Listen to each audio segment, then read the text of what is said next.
Hello everyone, welcome back to English House, your one stop solution for all your entrance need. क्या हाल है आप सभी के। तो फाइनली डीयू का CSAS पोर्टल लाइव हो चुका है। दिल्ली यूनिवर्सिटी का जो एप्लीकेशन फॉर्म फिल करना है हमें, कॉमन सीट एलोकेशन सिस्टम, जिसके थ्रू आपको यूनिवर्सिटी ऑफ दिल्ली में एडमिशन मिलेगा, जिस भी कॉलेज और कोर्स को आप प्लान कर रहे हो उसके लिए। तो जितने भी बच्चे हैं जिन्होंने CUET में अप्लाई किया था और दिल्ली यूनिवर्सिटी को प्लान कर रहे हैं, उनको ये फॉर्म जरूर फिल करना है, क्योंकि अब आपका वो समय आ चुका है। जितने भी आपने CUET में यूनिवर्सिटीज ऐड की हुई थी, अब वो समय आ चुका है कि आपको हर एक यूनिवर्सिटी की इंडिविजुअल वेबसाइट पर जाकर के उनका सेपरेट फॉर्म फिल करना है। तो इसी तरह का एक फॉर्म DU भी लॉन्च करता है, पोर्टल लाइव करता है, जिसे हम कहते हैं DU CSAS पोर्टल। तो इसे फिल कैसे करना है, आज की इस वीडियो में हम बात करेंगे। कंप्लीट फॉर्म और कौन कौन सी गलती आपको नहीं करनी है। एक चीज मेक श्योर कर लेना यार, क्योंकि DU के CSAS पोर्टल में ना काफी सारे बच्चे गलतियां कर देते हैं। लास्ट ईयर आपको शायद पता ही होगा कि अराउंड 60,000 फॉर्म ऐसे थे जो रिजेक्ट हुए थे। कुछ बच्चे ऐसे थे जिन्होंने गलत फिल कर दिए थे और कुछ बच्चे ऐसे थे जिनका सब्जेक्ट मैपिंग गलत हो चुका था। तो इस वीडियो में देखना है आपको, मेरे साथ साथ फिल कर सकते हो आप, और अगर आप चाहो तो इस वीडियो को सेव कर सकते हो और बाद में अपना फॉर्म फिल कर सकते हो। लेकिन मेक श्योर कि जो गलती बच्चों ने की थी, क्योंकि मैं बताऊंगा आपको कौन कौन सी ऐसी गलतियां थी जो बच्चों ने की थी और जो आपको नहीं करनी है, क्योंकि मेजॉरिटी ऑफ स्टूडेंट्स वो गलतियां करते हैं अपने 12th के मार्क्स अपलोड करते हुए, अपनी डिटेल्स फिल करते हुए। ठीक है, तो सबसे पहले फॉर्म फिल करने के लिए जाना है आपको DU की ऑफिशियल वेबसाइट पे। इस वेबसाइट का लिंक मैं डिस्क्रिप्शन में डाल दूंगा, आपको वहां पर मिल जाएगा। ठीक है, तो आप जब ओपन कर लेंगे, पहले आप आओगे इस पेज पे। ये है DU की वेबसाइट, जहां पे सारे ही नोटिस, जो एडमिशन वेबसाइट है वो है, यहाँ पे सारे ही नोटिस वगैरह जो भी इंफॉर्मेशन आएगी सारे आपको इस वेबसाइट पर मिलेंगे। ठीक है, इसके बाद यहाँ पे आप देखोगे under graduate CS UG CSAS 2024, उसके नीचे रजिस्ट्रेशन लिंक पे जब आप क्लिक करोगे तो आप इस विंडो पे आ जाओगे।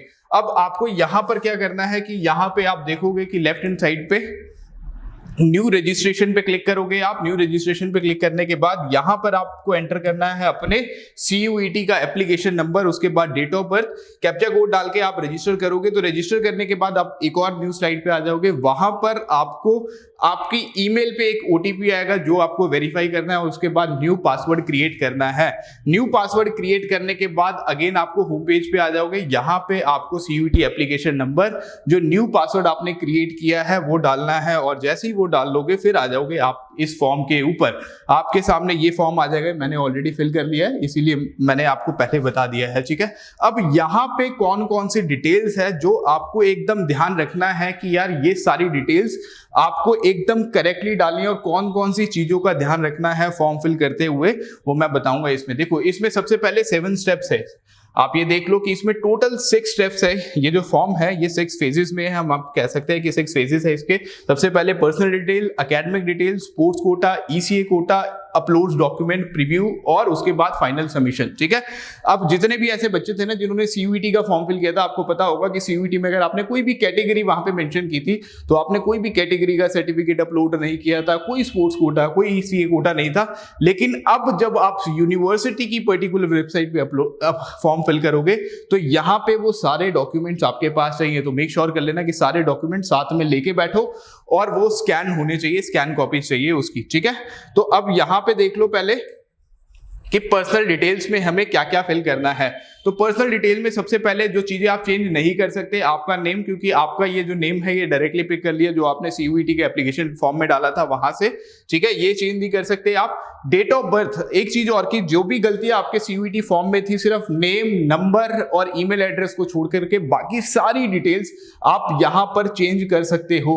अगर आप लोगों ने किसी कैटेगरी सर्टिफिकेट उस टाइम पे नहीं थे और आपने अप्लाई नहीं किया, आप किसी कैटेगरी से बिलोंग करते थे, CUET में जनरल कैटेगरी से फिल कर दिया है, तो यहां पे आप वो चीजें चेंज कर सकते हो। और अगर किसी बच्चे को ऐसा करना है कि यार उन्होंने EWS या OBC के लिए अप्लाई किया था और जो डॉक्यूमेंट है वो रिन्यू नहीं हो पाया, तो यहाँ पे अगेन आप जनरल कैटेगरी में वो फॉर्म फिल कर सकते हो। ठीक है, तो सबसे पहले आपको डालना है अपना नेम, उसके बाद आपका date of birth, applicant date of birth. Make sure अब इसमें कोई गलती की गुंजाइश मत रखना यार, क्योंकि अब इसकी करेक्शन विंडो ओपन होने के चांसेस कम होते हैं। ओपन होगी लेकिन आपको गलती की गुंजाइश वैसे ही कम रखनी है। ठीक है, उसके बाद are you citizen of India, yes और नो, ठीक है। और उसके बाद यहाँ पे आ जाता है कैटेगरी कि अगर आप किसी कैटेगरी से ओबीसी, एनसीएल, एसटी, एसटी और ईडब्ल्यूएस से बिलोंग करते हो तो यहाँ पे कैटेगरी में मेंशन करोगे, और अगर आप जनरल कैटेगरी से हो तो आप अनरिजर्व पे क्लिक करोगे, ठीक है। जनरल कैटेगरी वालों के लिए अनरिजर्व, और अगर आप किसी कैटेगरी से हो तो ये है ओबीसी, एसटी, एससी। अभी जिसका फॉर्म फिल कर रहा हूँ वो बच्चा है ओबीसी कैटेगरी से, ठीक है।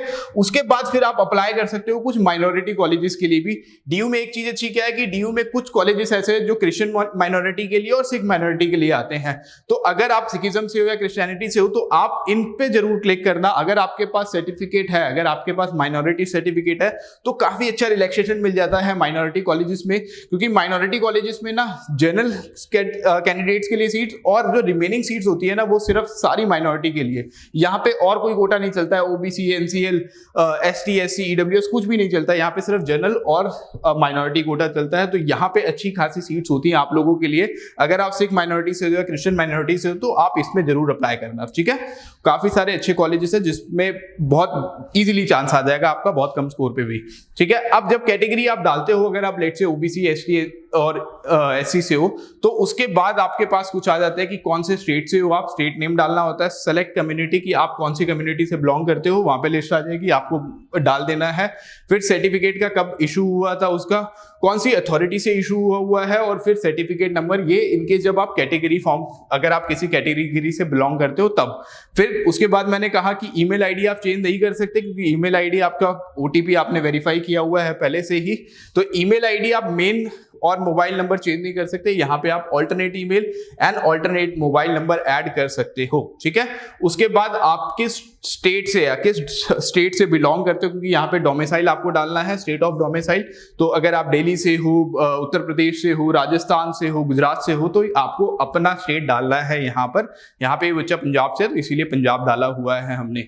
उसके बाद फिर आ जाती है फैमिली डिटेल्स। अब यहाँ पे फैमिली डिटेल्स में भी आपको चीजें एकदम एक्यूरेट फिल करनी है कि आपकी एनुअल इनकम, आपकी एनुअल फैमिली इनकम।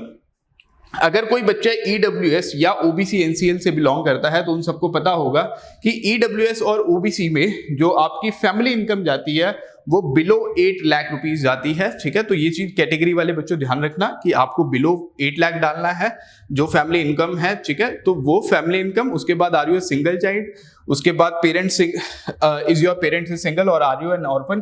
तो आपके पास अगर सिंगल पेरेंट है तो येस और अदरवाइज नॉट एप्लीकेबल कर देना है, ठीक है। उसके बाद mother's name, mother's occupation, mother's office address और मदर्स कॉन्टैक्ट नंबर, ठीक है। उसके बाद सेम चीज फादर्स के लिए, father's name, father's occupation, father's उनका ऑफिस एड्रेस और उनका कॉन्टैक्ट नंबर।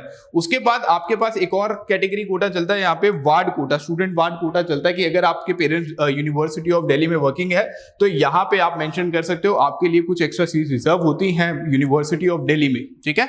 और उसके बाद अगर आपके पास नहीं है तो नॉट एप्लीकेबल। फिर अदर कैटेगरी कोटास में आ जाते हो, if the student belong to पीडब्ल्यूबीडी कैटेगरी तो यहाँ पे यस, तो इसके बाद यहाँ पे आ जाएंगे कौन सी कैटेगरी में आते हो, अदरवाइज नॉट एप्लीकेबल।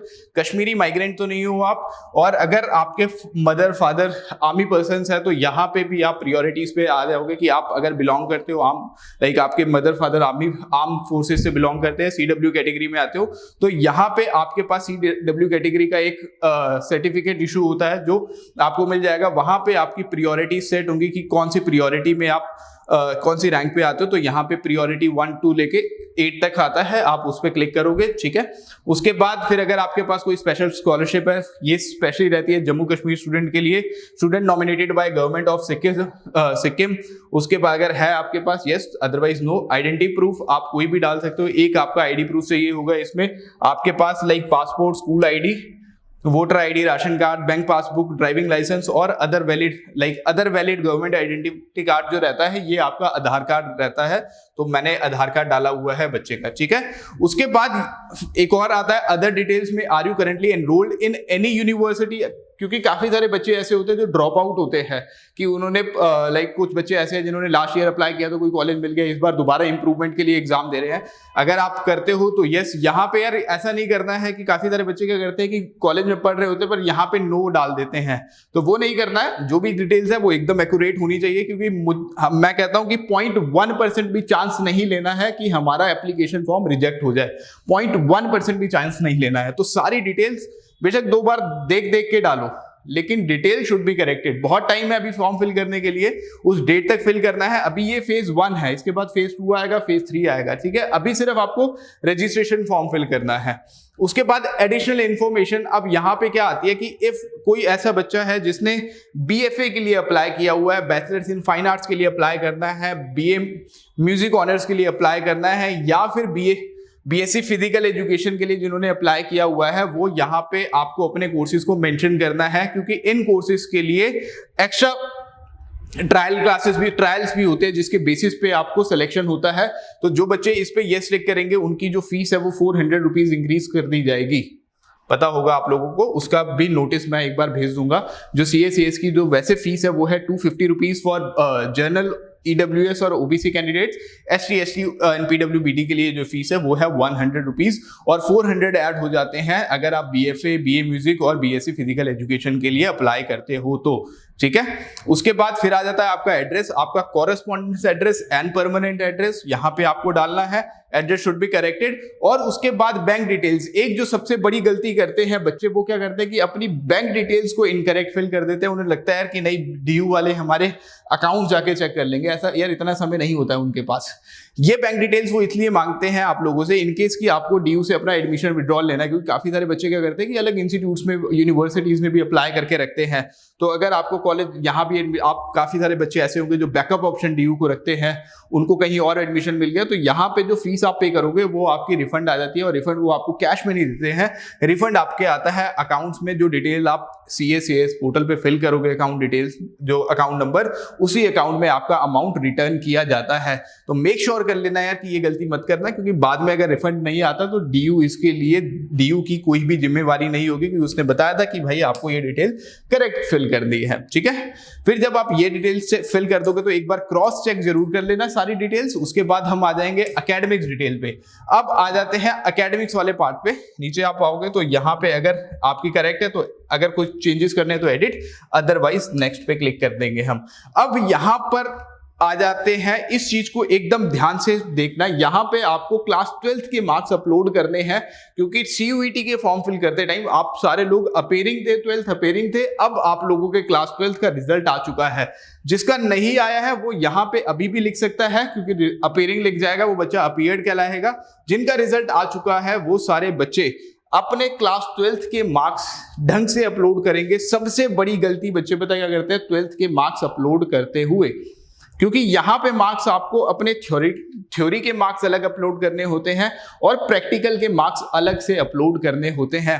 मार्क्स कैसे अपलोड करने हैं ये देख लो आप। ये बहुत सारे बच्चे ऐसी गलती करते हैं, आपको ये गलती बिल्कुल भी नहीं करनी है। और एक चीज आप लोगों से रिक्वेस्ट है कि इस वीडियो को अपने दोस्तों के साथ शेयर जरूर कर देना। ऐसा ना हो कि किसी का फॉर्म गलत हो जाए और बेचारा कि एडमिशन जो है उसका कैंसिल हो जाए, ठीक है। और इस वीडियो को लाइक जरूर कर देना और इस चैनल को सब्सक्राइब जरूर कर देना। आने वाले काफी सारे इंपॉर्टेंट वीडियोस और नोटिफिकेशन है जो आपको इसी चैनल पर मिलते रहेंगे, ठीक है। अब यहाँ पे देखोगे आपकी, अब लेट से जब आप डालोगे तो किस बोर्ड से हो आप, यहाँ पे मैं आपको दिखा देता हूं कि अब जब आप डालोगे तो किस बोर्ड से हो आप। अपने बोर्ड को सेलेक्ट करना है आपको। लेट से आप CBSE से हो तो CBSE से, कैम्ब्रिज बोर्ड से हो और MP बोर्ड से हो तो जिस भी स्टेट बोर्ड से हो आप। यहाँ पे रिजल्ट स्टेटस मैंने कहा अवेटेड, और अगर आप लोगों ने अप्लाई किया हुआ है रीवैल्यूएशन के लिए तो भी आप डालोगे, और अगर आपका रिजल्ट आ चुका है तो पास आप डाल दोगे, ठीक है। जिन बच्चों का रिजल्ट अभी अवेटेड है, जो जिन काफी सारे, क्योंकि CBSE में कुछ 135 और 156 कैंडिडेट्स का रिजल्ट अभी रोका हुआ है, तो यहाँ पे आप अभी रिजल्ट अवेटेड डाल सकते हो, ठीक है। उसके बाद आपका बोर्ड रोल नंबर आपको चेक करना है कि यार करेक्ट होना चाहिए। ईयर ऑफ पासिंग, आप सारे बच्चे 2024 में पास करोगे, और जो ड्रॉपर होगा यार आप लोग अपना ईयर जरूर देख लेना, ठीक है। उसके बाद अब आ जाते हैं हमारे सब्जेक्ट्स। अब सब्जेक्ट को उसी प्रेफरेंस ऑर्डर में फिल कर दो जो आपके बोर्ड की मार्कशीट में है। जो आपके 12th की मार्कशीट में कंफ्यूजन नहीं रहेगी कोई भी क्रॉस चेक करते हुए। अदरवाइज अगर आपने ऐसे रैंडमली फिल कर दिया तो काफी बार ऐसा होता है कि क्रॉस चेक करते हुए कुछ गलतियां हो जाती है। तो आप उसी ऑर्डर में फिल करो जिस ऑर्डर में आपके क्लास 12th के मार्कशीट में जो आपने डिजी लॉकर से डाउनलोड किए या जो डाउनलोड डिजी लॉकर से या जो वेबसाइट से डाउनलोड किए है उसी रैंकिंग ऑर्डर में आपको अपने मार्क्स डाउनलोड करने हैं। एक चीज और अपलोड करने हैं। एक चीज और बता दूं यार कि जो मार्कशीट आपके डिजी लॉकर में आई है ना, वहां पे आपके पास सेग्रीगेशन नहीं है कि थ्योरेटिकल में कितना है और प्रैक्टिकल में कितना है। मेक श्योर कर लेना कि आप जो मार्कशीट है वो सीबीएसई की वेबसाइट से ही डाउनलोड करो और वहीं पर ये चीजें मिलेंगी आपको, ठीक है। तो अब मार्क्स कैसे अपलोड करने की, लेट से इंग्लिश आपका सब्जेक्ट है, जो पहला इंग्लिश आपके पास कोर है, इलेक्टिव है, वो देख लेना कि इंग्लिश अगर जो भी आपकी मार्कशीट में मेंशन है वही आप सेलेक्ट करोगे। फिर उसके बाद आ जाते हैं maximum theory marks of board. यहां पे इस चीज को बिल्कुल ध्यान रखना है। मैंने क्या कहा, maximum theory marks of board, कि आपका जो मैक्सिमम मार्क्स है, कितने नंबर का थ्योरी का एग्जाम आया था। तो यहां पे देखो कि 80 नंबर का पेपर आया था इंग्लिश में।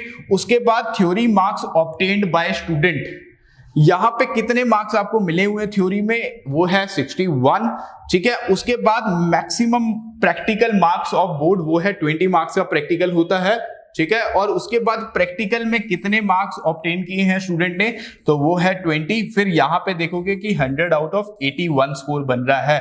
तो आपको अलग अलग, लाइक थ्योरी का स्कोर अलग और फिर अपने प्रैक्टिकल का स्कोर अलग अलग डालना है। काफी सारे बच्चे गलती क्या कर देते हैं कि यहाँ पे भी 100, यहाँ पे लाइक थ्योरी के मार्क्स भी मिल रहे हैं 100 में से और प्रैक्टिकल के मार्क्स भी मिल रहे हैं 100 में से। ये गलतियां आपको बिल्कुल भी नहीं दोहरानी है। काफी सारे फॉर्म ऐसे, क्योंकि डीयू क्या करता है कि करेक्शन का बाद में समय नहीं देता है।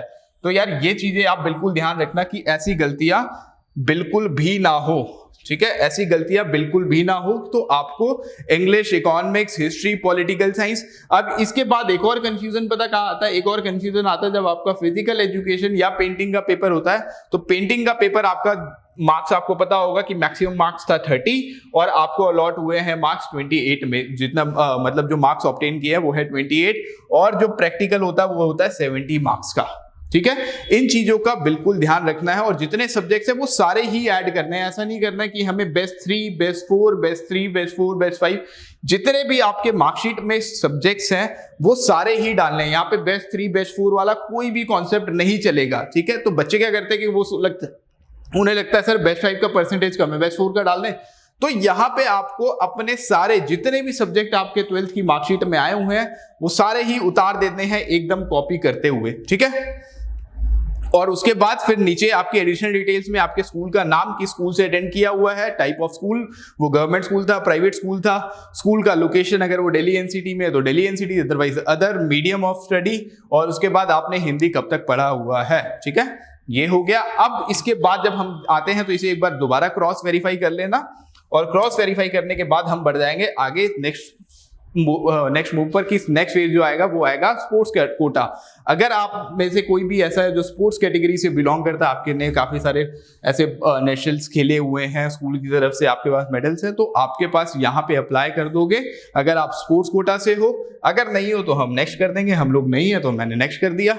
उसके बाद फिर आ जाते हैं ECA, extra curriculum activity. Extra curriculum activity में वो बच्चे पार्टिसिपेट करेंगे जिन बच्चों ने म्यूजिक ऑनर्स या कोई अलग लाइक परफॉर्मिंग आर्ट्स वगैरह में अप्लाई किया हुआ है, तो वो यहाँ पे ECA एक्स्ट्रा करिकुलम एक्टिविटीज में भी पार्टिसिपेट कर सकते हो। कुछ सीट्स रिजर्व रहती हैं स्पोर्ट्स कोटा के लिए और एक्स्ट्रा करिकुलम एक्टिविटीज के लिए। अगर आपके पास है तो आप पार्टिसिपेट करोगे, अगर नहीं है तो मेरी तरह आगे बढ़ जाओगे, ठीक है।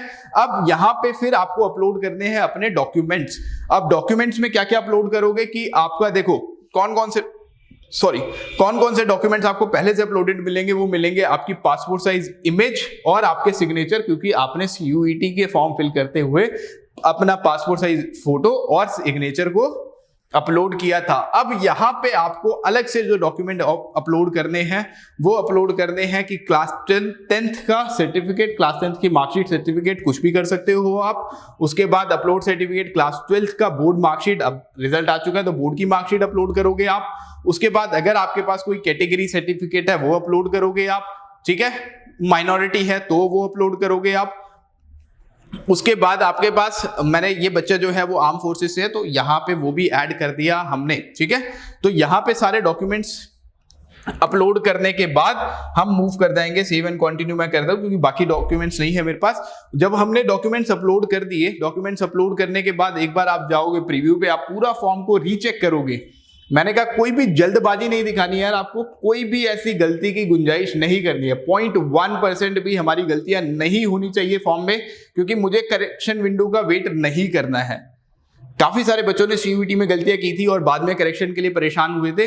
आप फॉर्म की डिटेल्स डालो ही मत यार, कि आपका ऐसा होना ही नहीं चाहिए। 1 बार 2 बार 3 बार 4 बार चेक करो, बेशक टाइम लो, लेकिन फॉर्म डिटेल एकदम करेक्ट होनी चाहिए। यहां पे कोई भी गलती आपका एडमिशन कैंसिल कर सकती है। तो मेक श्योर कर लेना कि जब भी फॉर्म फिल करो, किसी तरह की कोई जल्दबाजी नहीं है, एकदम आराम से करो। खुद कर रहे हो तो भी, किसी से करवा रहे हो तो भी सारी डिटेल्स को एक बार दोबारा से खुद से रीवेरीफाई जरूर करना। अक्सर बच्चे ऐसे करते हैं कि सर मैंने किसी और से भराया था, उन्होंने गलत फिल कर दी, मैंने तो सही बताया था। तो एडमिशन आपका है तो जिम्मेवारी भी आपकी बनती है कि आपकी सारी डिटेल्स करेक्ट हो। डिटेल्स करेक्ट होने के बाद प्रीव्यू पे जाओगे, आप एक बार सारी डिटेल्स को चेक करने के बाद वेरीफाई कर दोगे। उसके बाद फाइनल सबमिशन में फी पे करने के बाद सीयूईटी का जो CSAS पोर्टल है, इसका फेज 1 कंप्लीट हो जाएगा। उसके बाद फेज 2 कब स्टार्ट होगा? फेज 2 में आएगा आपका प्रेफरेंस फिलिंग। सीयूईटी का जो पोर्टल है, CSAS जो पोर्टल है, 3 फेजेस में डिवाइडेड है, फेज 1, फेज 2, फेज 3। अब फेज 1 आ जाता है आपका, जो फेज 1 आता है उसे हम कहते हैं कि जहां पे आपने एप्लीकेशन फॉर्म फिल किया। फेज 2 में आपका प्रेफरेंस फिलिंग और फेज 3 में सीट अलॉटमेंट रिजल्ट। ठीक है, तो ये था फेज 1। फेज 2 में भी बहुत जल्दी जैसे ही आपका फेज 2 ओपन होगा, प्रेफरेंस फिलिंग का बहुत ध्यान रखना है आपको कि जब आप प्रेफरेंस फिल करते हो तो आपका वो रैंकिंग ऑर्डर में होना चाहिए। जिस भी कोर्स के लिए अप्लाई कर रहे हो आप, प्रेफरेंस फिलिंग की फ्री वीडियोस आपको, जिस भी कोर्स के लिए आप अप्लाई कर रहे हो, आपको प्रेफरेंस वाली वीडियो इस चैनल पर मिलती रहेंगी। किस स्कोर पे कौन कौन से कॉलेजेस मिलेंगे, ये सारी ही डिटेल्स आपको इस चैनल पे मिलती रहेंगी। तो मेक श्योर आपने ये चैनल सब्सक्राइब कर रखा हो। अगर इसके बाद भी अगर आपका कोई और डाउट है तो आप कमेंट सेक्शन में कमेंट करके मुझसे पूछ सकते हैं। आज की इस वीडियो में इतना ही, जल्दी मिलेंगे अपनी अगली वीडियो के साथ, तब तक के लिए गुड लक।